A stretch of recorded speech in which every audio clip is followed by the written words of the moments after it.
Americans need to be prepared that we probably won't know the presidential election result on election night because of the unprecedented influx of mail-in ballots. And states have different laws about how many days after the election ballots can arrive. More than 1 million votes outstanding. How does that math work, do you think, for Joe Biden to make up that deficit? Also, they expect violence, but when it goes down, they're going to blame Trump agitators. If the results show both Trump and Biden neck to neck, you can expect things to be seen that you've never seen before. The Biden campaign immediately will deploy their list of 1,000 influencers to hit the social and mainstream media waves. The Biden campaign then unleashes what they call their peaceful rallies. But as I showed you earlier in the document, they expect them to become violent.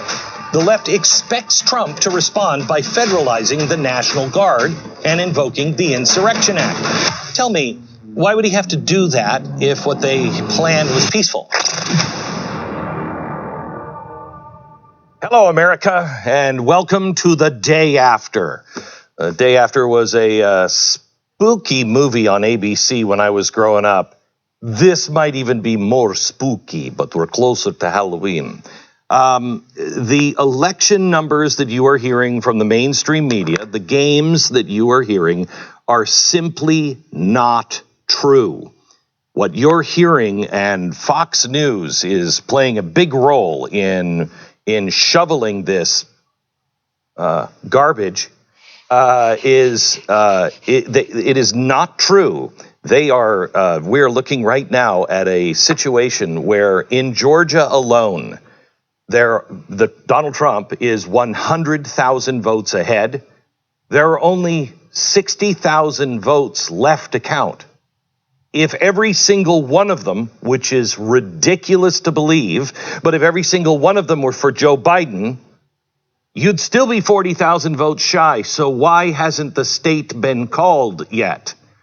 And I said it was ridiculous to believe that every single vote could come in for one guy.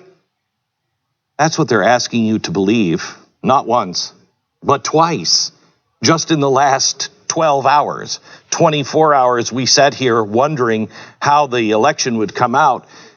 But 18 hours ago, we were saying, wait a minute, why are we not counting?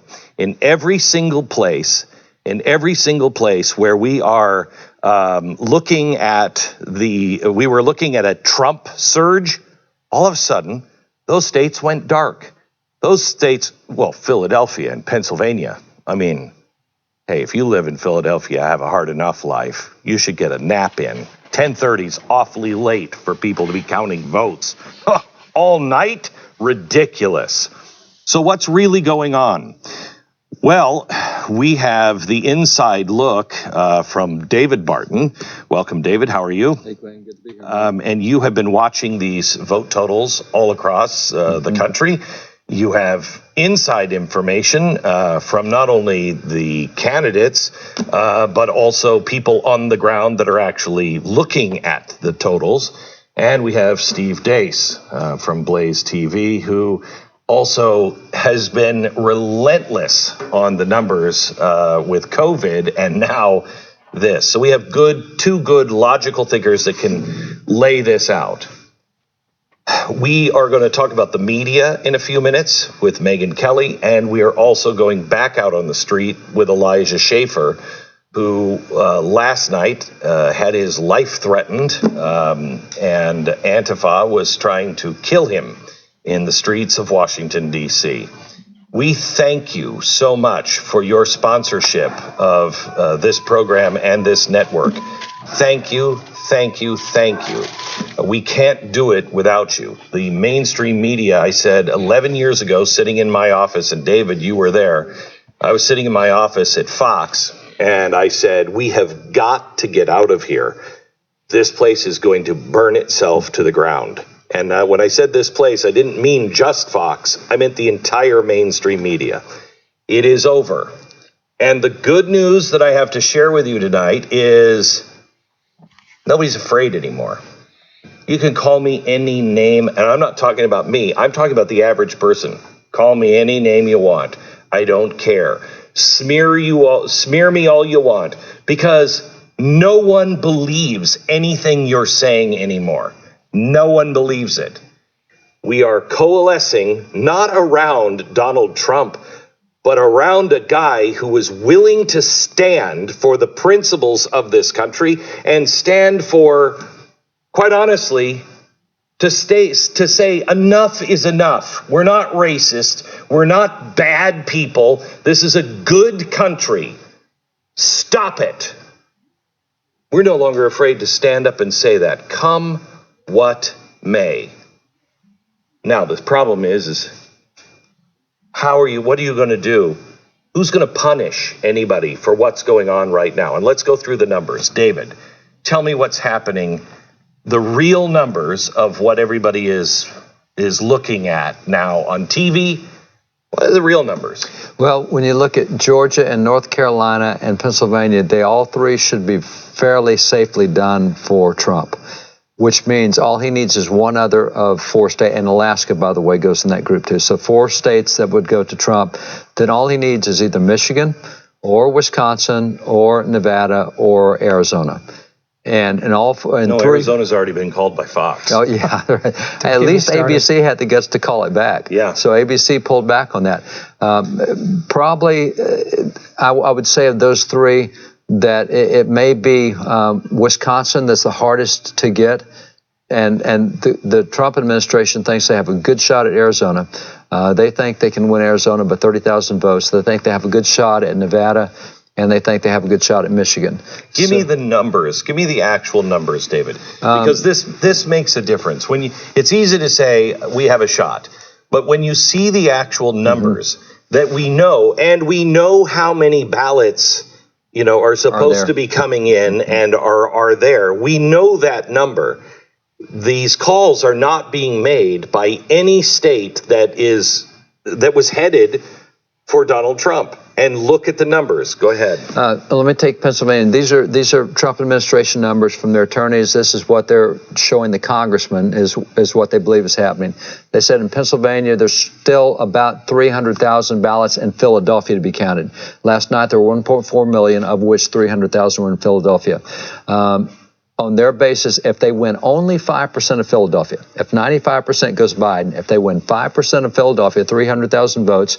And if they only won the rest of the state, the other 1.1 million, with just 30%, if they lost 70 to 30 to Biden, they would still win the state.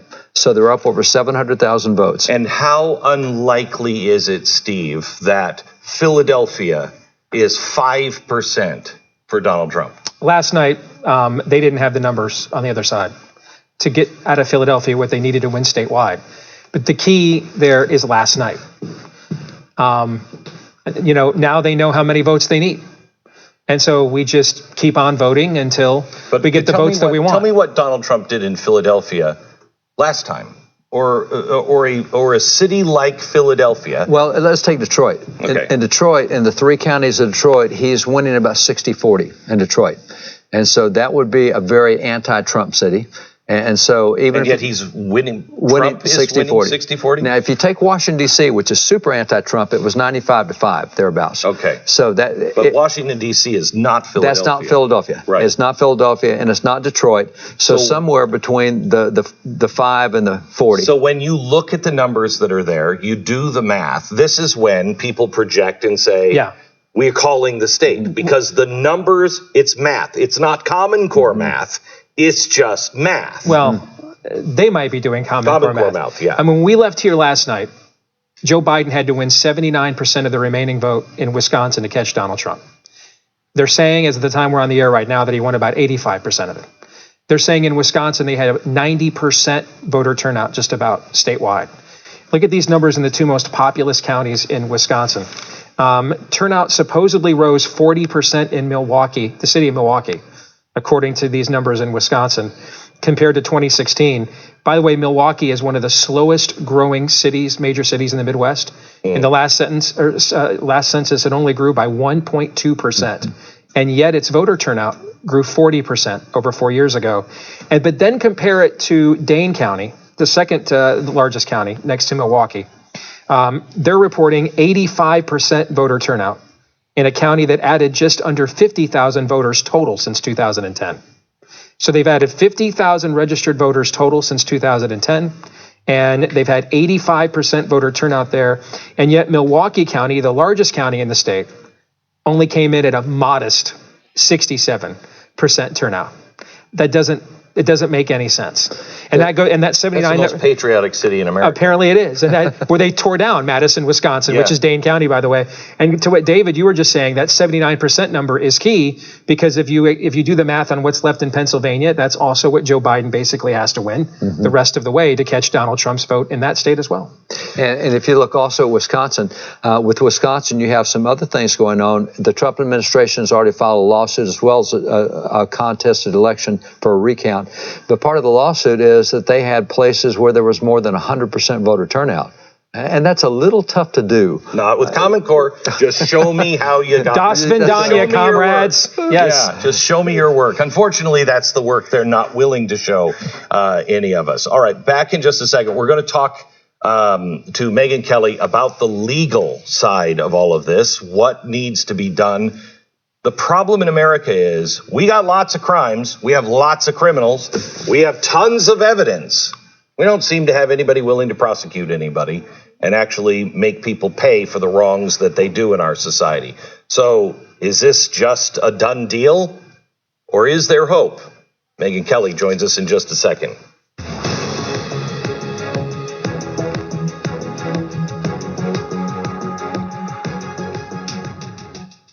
All right, here in just a second. But first, I want to give you two stories. We're about to break some news on what was happening in Washington, D.C. with Elijah.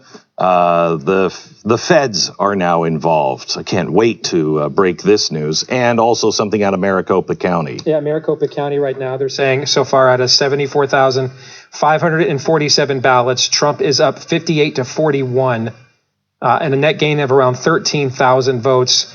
They thought Trump probably was going to be around 14,000, but that still would put him on pace, given where they think the rest of the state, to get pretty close to their projection that they could win the state of Arizona. Let me go to Megyn Kelly. Megyn, welcome to the program. And by the way, she's got a new podcast out that is absolutely fantastic. I subscribed and rated and reviewed yesterday. It's great. But Megyn, what the hell is happening with Fox News? What is happening? You know, I can defend them on this one because I know those guys at the decision desk, and they're straight shooters. This is not a partisan thing for them. You know, there are partisans at Fox, but these guys are not among them. The only thing they're scared shitless about is getting it right. That's it. They're like, let's get it right. And they would not have called Arizona for Biden, especially as early as they did, unless they would have gone around. They would have had a vote. Everybody agreed. And then when they got pressure, they would have done it again. There's a bunch of analysts. It's not like one guy. It's like 8 guys. But we're looking at like there's no way that Trump can close the gap. But that's not true. I mean, it's just not true. We're seeing numbers like in Georgia, 100,000 votes were left to count. There were only 60,000 votes were left to count. There are only 100. They're behind. Biden's behind by 100,000 votes. You only have 60,000. It means Trump wins by 40,000. It's not that complex of math. What's happening? That I can't explain, and I'm not sure what's going on there. All I can tell you, because I'm not behind the scenes with them, and I don't know what their calculations are. Or, it is a garbage in, garbage out situation, right? So if they get a bunch of information that is wrong, like we saw back in the Iowa caucuses when it was when Mitt Romney became the nominee in 2012. Remember that there was a truck full of ballots that went missing. It was like, okay, no, we can't call anything in the Iowa caucuses if we have a missing truck of ballots. So they're only as good as the information they're given. But all I want to say is I want to vouch for the integrity of that team and their nonpartisan nature. And trust me when I tell you, they're not rooting for anybody other than for themselves to get it right. Yeah, well, that would be nice if somebody in the media was getting it right. Where is what do you think is ahead? I know you were around for the 2000 election. You watched that. You're an attorney by trade. What is the game plan? How is this going to work from here? I mean, legal in Pennsylvania, recount in Wisconsin. Michigan's the state they need to be focused on unless they can get Arizona back somehow. I mean, if they can get Arizona back and legal their way through Pennsylvania, it's a Trump victory, right? It's pretty simple, assuming they get North Carolina, and I think they're going to get Georgia. I continue to think they're going to get Georgia. When you've got the head of the Fox decision desk, Arnhem in Michigan, say, I'd rather be Trump than Biden in Georgia, I mean, I think that's him telegraphing, we know Trump's going to win it. We just can't say it for sure right now. Right. So I'd be shocked if Trump didn't pull out Georgia and North Carolina. And I think he looks good in Pennsylvania, though, I guess it's getting more complicated, and we can talk about why. But walking back that Arizona vote is... Let's stop there. Huge. Why more complicated in Pennsylvania? Well, the hot mess of the mail-in ballots is really offensive, right? It's like, I totally get in the age of Corona encouraging people to do mail-in voting. And I know Trump didn't like it and all that, but I get it, why people thought this is a meaningful alternative. I've got an 84-year-old mother-in-law who lives in Montgomery County in the suburbs of Philadelphia. She's not going to go stand at a poll. She can't stand at a poll on a great day. She's not in the greatest shape. So 100% she mail in. But that doesn't mean, you should be allowing people to postmark it on the day of the election and counting. Like here in New York, we had to have it into them prior. And that makes sense. If you want to mail in, you got to mail it earlier than got to make sure they get it by voting day. Number two, how are they allowed to decide what a smudge on the ballot means? Like, how are they allowed to say, the postmark, it doesn't make any sense to me.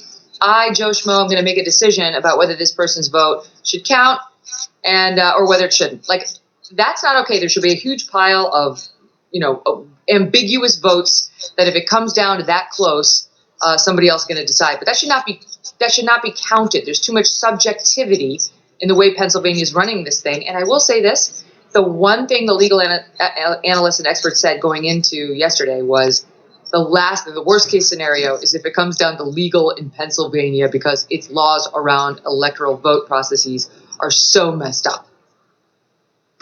So, where do we go from here? What do you see as the next steps? If you were with the the Trump campaign, what would you be advising? What would you be saying we should do? I think they're doing all the right things. Look, I remain skeptical that they can turn this around. I do, just based on the data I'm looking at. But I would fight to the finish, and I would make absolutely sure because, A, he's worked incredibly hard, way harder than Biden has, to win this election, and B, he owes it to his voters. He owes it to them to fight for their votes and to fight for this victory if indeed it is his. And I guess I'll add C, which maybe should have been A, and that's he does have a dishonest media and dishonest electoral watchers running herd on this thing. And so if you think for one moment that the people sitting in like the Pennsylvania precincts are thinking like, I'm just going to, try to find some secret votes for Trump, you're deluding yourself. Like the system is set up against him. So he does have to fight hard, just like he's done from the time he announced he was running for president. Do we, with everything that the Transition Integrity Project planned with John Podesta, in their own words, where they, said we got to get people into the streets, we got to say that Trump is stealing the election, we're going to, make sure that there are peaceful protests everywhere. How long is the fuse on America? I remember 2000. I mean, behind me is that's a voting booth from Florida from the year 2000. That is the Hanging Chad voting booth behind me. I was there. I remember it. If we go through something as long and drawn out as we did in Florida, we don't have the mutual trust of institutions, of each other. We don't even have the mutual respect that we kind of had for each other's parties going into it. How long can this go on before we tear each other apart? Look, I like to think that we're not going to see Republicans rioting in the streets because they don't really do that. Right. They don't. If you just look at history, there's not a ton of examples of Republicans throwing fits by looting and breaking things in the street. Now, they express their anger. They'll definitely take it out of the media. They're going to be all over social media. They'll be on digital. But I don't know. I think they'll complain and they'll fight, but then they'll accept. And frankly, if Trump has